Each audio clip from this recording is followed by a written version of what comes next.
Ma fille et moi venions d'emménager dans notre nouvelle maison la veille. Le lendemain, notre voisin est venu nous rendre visite. « Avez-vous entendu des bruits hier soir ?» a-t-il demandé avec une expression inquiète. Ma fille a rapidement répondu « Non, nous n'avons rien entendu. » Après le départ du voisin, ma fille a dit d'une voix tremblante « Main, en fait. » J'ai immédiatement appelé la police. Avant de commencer l'histoire, n'oubliez pas de laisser un like et de vous abonner à la chaîne pour voir plus d'histoires comme celle-ci. Je m'appelle Lisa Coleman. Je travaille comme infirmière à l'hôpital général local. Il y a 3 ans, après avoir perdu mon mari dans un accident de voiture, je vis seule avec ma fille de 10 ans, Olivia. J'arrivais à joindre les 2 bouts en enchaînant les gardes de jour et de nuit, mais honnêtement, la situation est assez serrée financièrement. L'appartement où nous vivions coûtait 1 500 $ par mois. Et quand je pense aux activités d'Olivia et à ses frais de scolarité, je passais chaque mois le nez dans le budget familial. Mais pour ma fille, je suis prête à travailler aussi dur que nécessaire. Olivia est devenue une enfant merveilleuse. Elle est brillante et intelligente, avec d'excellentes notes à l'école. Elle comprend vraiment que sa mère est très occupée et aide activement aux tâches ménagères. Le week-end, nous allons au cinéma ensemble ou nous pique-niquons dans le parc. Ces moments sont nos plus précieux trésors de mère et fille. Un soir, alors que je cherchais en ligne, comme d'habitude, des locations avec un loyer plus bas, je suis tombé sur quelque chose d'incroyable.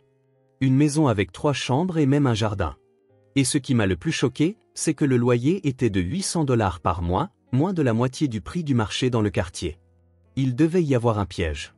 Mais d'après les photos, la maison avait l'air propre et bien entretenue. J'ai appelé l'agent immobilier dès le lendemain matin. Selon l'agent, le locataire précédent avait déménagé subitement, et le propriétaire était pressé de trouver rapidement un nouveau locataire. Quand j'ai demandé s'il y avait eu des problèmes, il a répondu « Non, rien de particulier. » Le locataire précédent a simplement eu une mutation professionnelle soudaine. Ce week-end-là, j'ai emmené Olivia visiter la maison. Elle était vraiment spacieuse et lumineuse, et je n'y ai trouvé aucun défaut. Avec la pression financière que je subissais, je sentais que je ne pouvais pas laisser passer cette opportunité. J'ai signé le contrat sur le champ. 2 semaines plus tard, nous avons emménagé dans la nouvelle maison. Avec l'aide des déménageurs, nous avons rentré nos affaires et disposé les meubles. Olivia courait partout dans la maison, les yeux brillants. « Maman, cette maison est si grande. Ma chambre est beaucoup plus grande qu'avant. » En voyant le visage heureux de ma fille, je me suis senti vraiment comblé. Maintenant, nous pouvions vivre plus confortablement. Je pouvais offrir à Olivia un meilleur environnement. Mon cœur s'est rempli d'émotion à cette pensée. Le déménagement a duré jusqu'au soir et nous étions toutes les 2 épuisées. Nous avons pris un dîner simple, pris nos douches et décidé de nous coucher plus tôt que d'habitude. À 22 heures, je me suis effondré dans mon lit, complètement exténué. Je devais travailler tôt le lendemain matin, alors je suis rapidement tombé dans un sommeil profond. Olivia devait aussi essayer de dormir dans sa nouvelle chambre.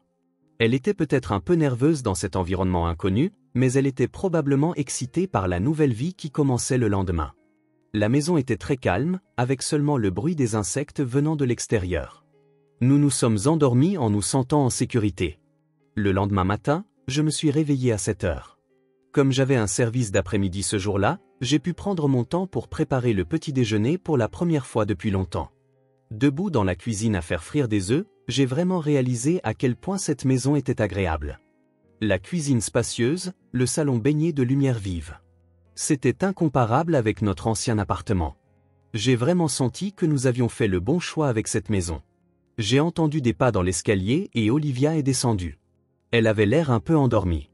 Elle semblait moins énergique que d'habitude. « Bonjour, Olivia. Tu as bien dormi ?» Ma fille m'a regardé et a semblé sur le point de dire quelque chose. « Oui, mais... » Elle s'est arrêtée là. « Qu'est-ce qui ne va pas ?»« Non, rien. Bonjour, maman. » J'étais un peu inquiète, mais j'ai pensé qu'elle était peut-être juste nerveuse dans ce nouvel environnement, alors je n'ai pas insisté. Pendant le petit déjeuner, j'ai confirmé le programme de la journée. Comme j'avais du temps avant mon service de l'après-midi, j'ai pensé faire une promenade dans le quartier. Après le petit déjeuner, j'ai donc décidé de me promener. Je voulais savoir quel genre de personnes vivaient ici. La rue était calme, un quartier résidentiel paisible bordé d'arbres. Un couple de personnes âgées est sorti de la maison d'en face, m'a remarqué et m'a salué avec des sourires. « Bonjour. Oh, vous venez d'emménager? Oui, nous avons emménagé hier. Bienvenue. Si vous avez besoin de quoi que ce soit, n'hésitez pas à venir nous voir.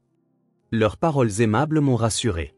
Cela semblait être un quartier résidentiel tranquille avec des gens bien. La maison voisine était une maison individuelle sur le côté droit de la mienne. Tous les rideaux étaient tirés et il n'y avait aucun signe de vie. Peut-être qu'ils n'étaient pas encore levés ou qu'ils étaient sortis.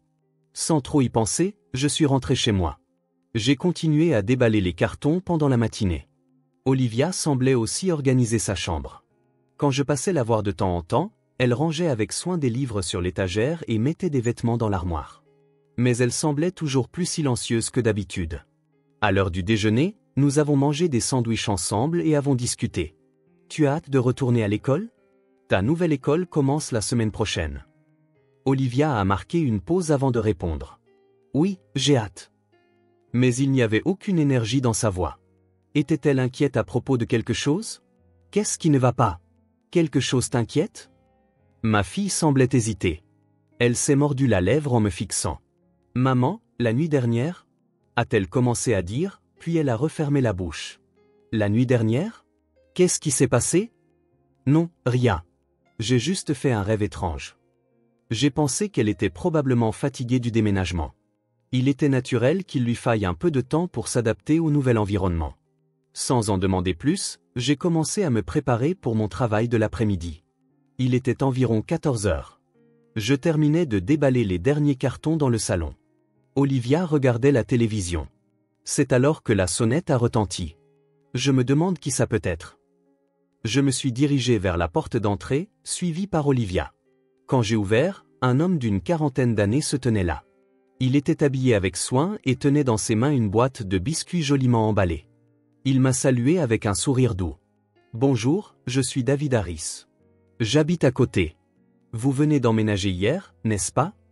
Oui, c'est exact. Je suis Lisa Coleman. Voici ma fille, Olivia. Enchantée. C'est pour fêter votre emménagement. David a tendu la boîte de biscuits. Il avait l'air d'un voisin aimable. Merci. Il ne fallait pas. En acceptant la boîte, j'ai pensé que nous avions de la chance d'avoir un bon voisin. David a gardé son sourire mais a légèrement baissé le ton et a dit « En fait, je voulais vous demander quelque chose à propos de la nuit dernière. » La nuit dernière? Je me demandais ce qu'il voulait dire. Oui, avez-vous entendu des bruits la nuit dernière? L'expression de David était toujours souriante, mais ses yeux étaient étrangement sérieux. J'avais l'impression qu'il observait attentivement ma réaction. Juste au moment où j'allais répondre, Olivia s'est placée devant moi. Rapidement et clairement, elle a dit « Nous n'avons rien entendu ». Le regard de David s'est tourné vers Olivia. Pendant un instant, il a eu une expression pensive, mais il a vite retrouvé son sourire. Je vois.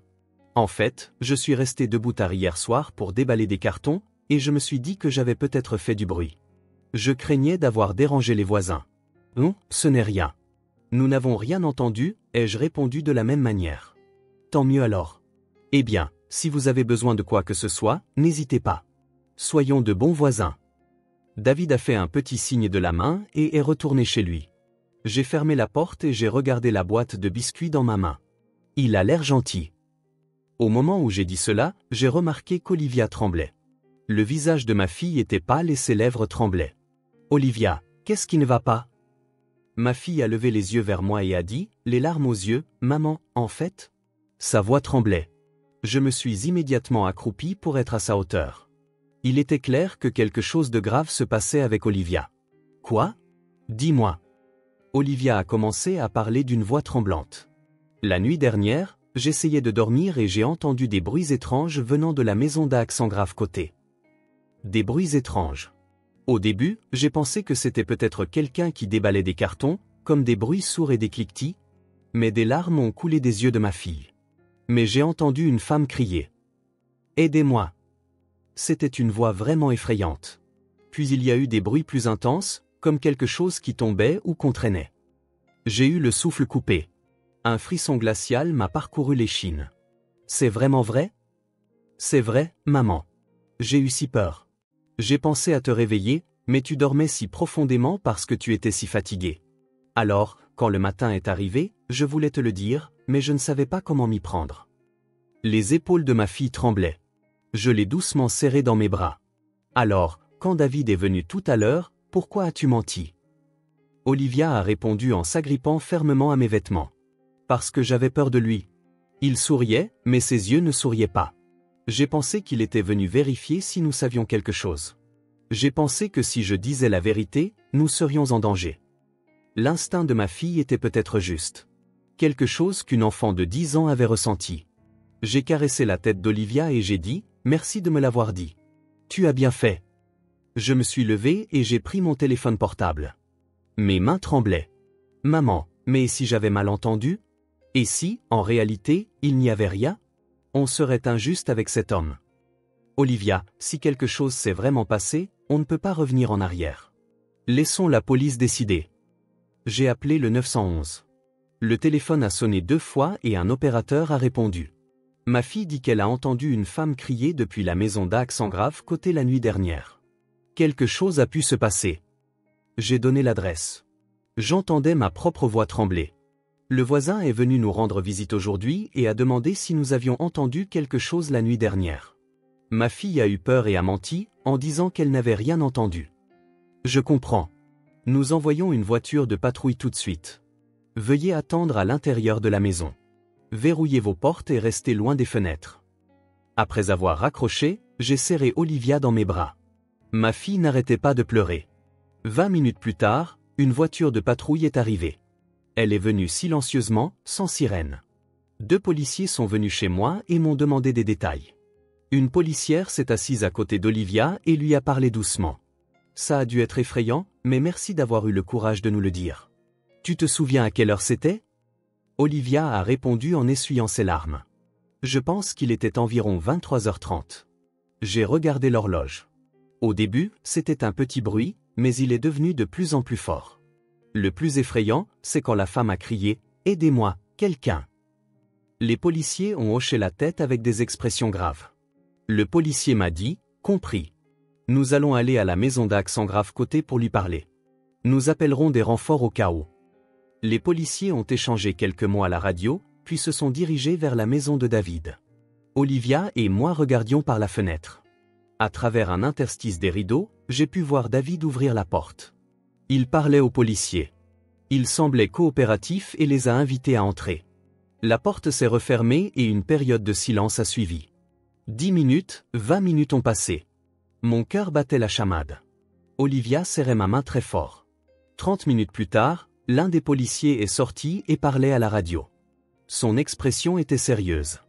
Immédiatement, 3 autres voitures de patrouille et un véhicule de la police scientifique sont arrivés. Le nombre de policiers augmentait. Que se passe-t-il? Ma voix tremblait d'anxiété. 1 heure plus tard, le policier qui était venu en premier est revenu chez moi. Son expression était très grave et il avait l'air fatigué. Madame Coleman, merci beaucoup d'avoir eu le courage de signaler cela. Que s'est-il passé? Ma voix tremblait. Le policier a pris une profonde inspiration et a répondu, en choisissant soigneusement ses mots.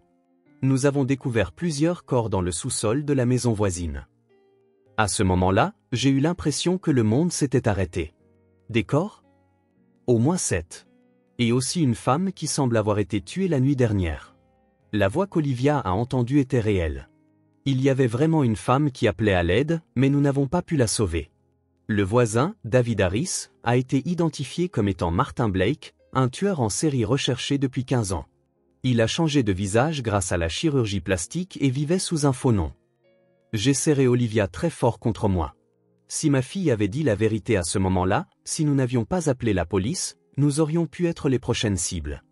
Le policier a poursuivi, sans le témoignage de votre fille, il se serait peut-être échappé à nouveau. Il semblait se préparer à déménager. Votre fille a sauvé de nombreuses vies. Cette nuit-là, David Harris, de son vrai nom Martin Blake, a été menotté et emmené dans une voiture de patrouille. Je regardais par la fenêtre. Il s'est retourné une fois vers ma maison. Ses yeux ne souriaient plus. Le lendemain, 2 inspecteurs ont visité ma maison. L'un était un inspecteur chevronné d'une 50aine d'années et l'autre un jeune inspecteur d'une 30aine d'années. L'inspecteur le plus âgé s'est assis sur le canapé et a expliqué la situation en détail. Martin Blake a enlevé et tué des jeunes femmes dans plusieurs États il y a 15 ans. Il y a eu au moins 8 victimes, mais il s'est enfui juste avant d'être arrêté. Et il était là tout ce temps.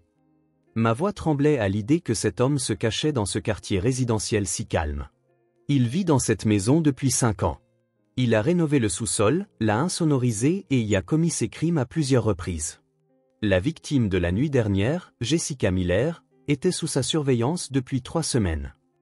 Olivia pleurait silencieusement à côté de moi. C'est la voix de Jessica que j'ai entendue. Le jeune inspecteur a dit doucement, « Si vous n'aviez pas eu le courage de parler, la famille de Jessica n'aurait peut-être jamais connu la vérité. » J'ai demandé quelque chose qui me tracassait. « Et les locataires précédents? Pourquoi ont-ils déménagé ?» L'inspecteur vétéran a répondu gravement.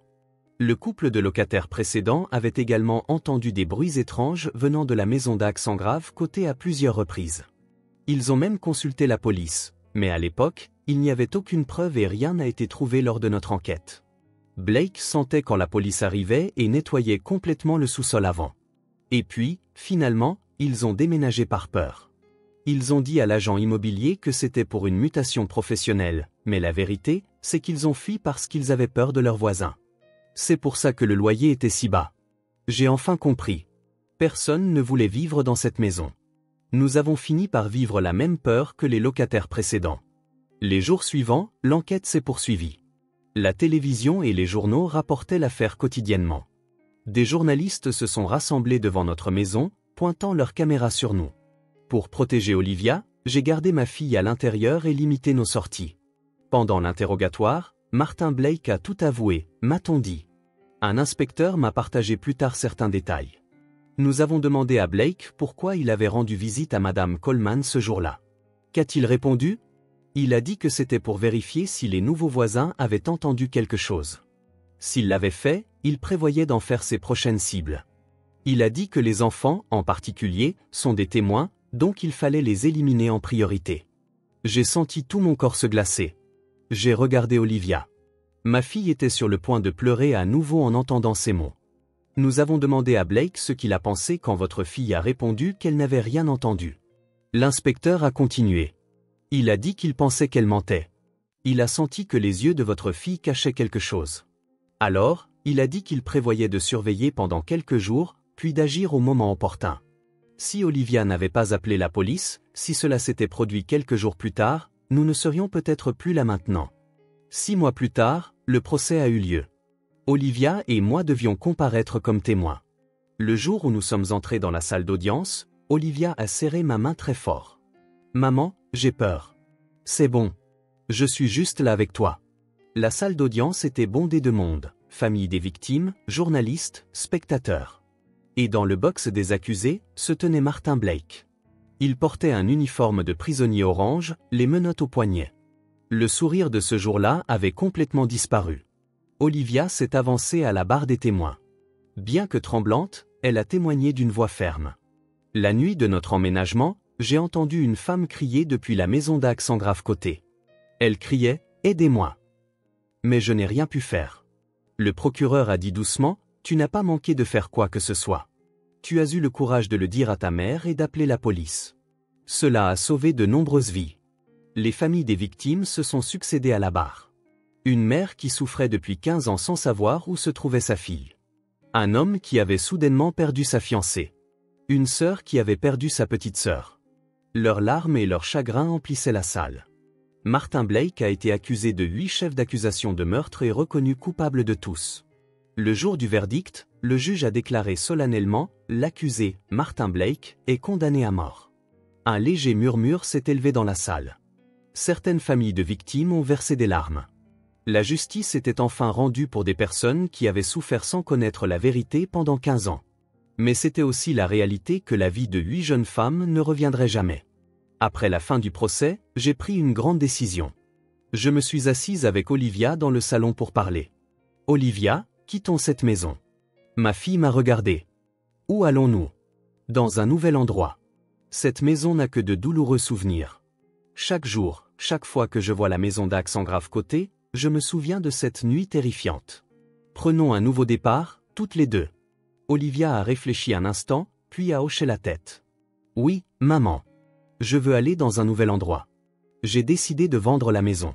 Cette fois, Au lieu d'une propriété trop bon marché, j'ai décidé de choisir un endroit où nous pourrions nous sentir en sécurité, même si cela coûtait un peu plus cher. J'ai appris qu'il y a des choses plus importantes que l'argent. Pendant que nous préparions le déménagement, Olivia m'a demandé « Maman, j'ai bien fait, n'est-ce pas ?» J'ai posé ce que je portais et je suis allé vers ma fille. Je me suis accroupi à sa hauteur et j'ai doucement posé mes 2 mains sur ses épaules. « Bien sûr que oui. Tu as été vraiment courageuse. Même si tu avais peur, tu as choisi de faire ce qui était juste. Grâce à toi, d'autres personnes ont été sauvées. Je suis si fier de toi. » Olivia a enfoui son visage dans ma poitrine et a pleuré. Cette expérience était trop lourde à porter pour une enfant, mais elle essayait de la surmonter. J'ai fait le vœu dans mon cœur de protéger et de soutenir cette fille si forte de toutes mes forces. 1 an plus tard, nous menions une vie paisible dans une nouvelle ville. Olivia s'était complètement adaptée à sa nouvelle école. Au début, j'avais peur qu'elle ne se fasse pas d'amis, mais maintenant, elle a même quelqu'un qu'elle peut appeler sa meilleure amie, et elles sortent ensemble le week-end. Nous avons suivi une thérapie pendant environ 6 mois. Au début, 2 fois par semaine. Olivia parlait avec une conseillère spécialisée. Elle faisait des cauchemars et se réveillait en pleurant au milieu de la nuit, mais peu à peu, le sourire de ma fille est revenu. Maintenant, elle ne fait presque plus de cauchemars. J'ai aussi commencé à travailler dans un nouvel hôpital. Mes collègues sont gentils et je me suis habitué au travail. Financièrement, les choses sont toujours aussi serrées qu'avant, mais ça ne me dérange pas si le loyer est un peu plus élevé. Nous avons gagné quelque chose d'irremplaçable, la sécurité. Pouvoir dormir paisiblement la nuit. Ne pas avoir à se méfier des voisins. J'ai appris de première main à quel point ces choses sont importantes. Un jour, Olivia est rentrée de l'école et a dit joyeusement « Maman, aujourd'hui à l'école, j'ai écrit une rédaction sur ce qu'est le courage. » « Qu'as-tu écrit ?» ai-je demandé en préparant le dîner dans la cuisine. J'ai écrit que le courage, c'est de faire ce qui est juste même quand on a peur. Le professeur m'a tellement félicité et m'a demandé de la lire devant toute la classe. J'ai arrêté ce que je faisais et j'ai regardé ma fille. Les yeux d'Olivia brillaient. « C'est merveilleux, Olivia. C'est tout à fait ça. » J'ai souri avec fierté. Cette enfant était devenue vraiment forte.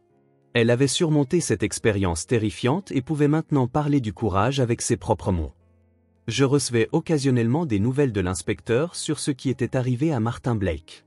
Incarcéré dans le couloir de la mort, il a été violemment agressé par d'autres prisonniers.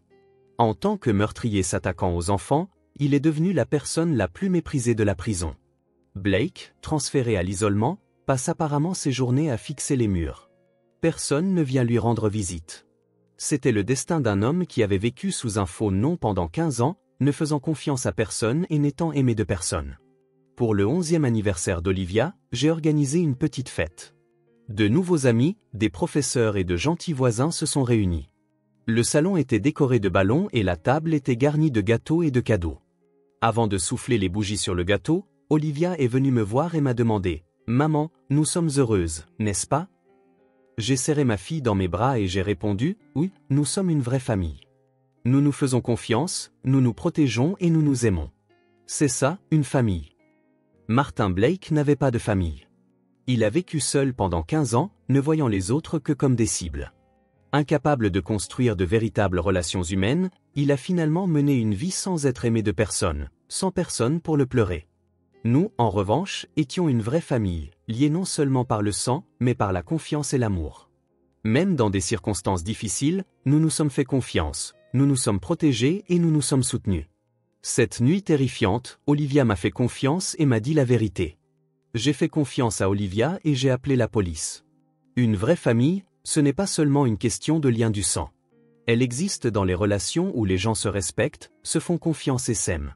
Et ce lien a le pouvoir de surmonter toute peur ou difficulté. En regardant par la fenêtre, je pouvais voir Olivia jouer et rire avec ses amis. Je pouvais entendre son rire.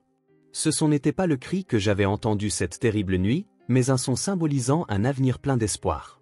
Notre nouvelle vie continue, comme l'histoire d'une famille liée par un amour et une confiance véritable. Nous savons qu'au-delà de l'épreuve surmontée se trouve le vrai bonheur. Et Olivia sait ce qu'est le courage. C'est choisir de faire ce qui est juste même quand on a peur. C'est la chose la plus importante dans la vie.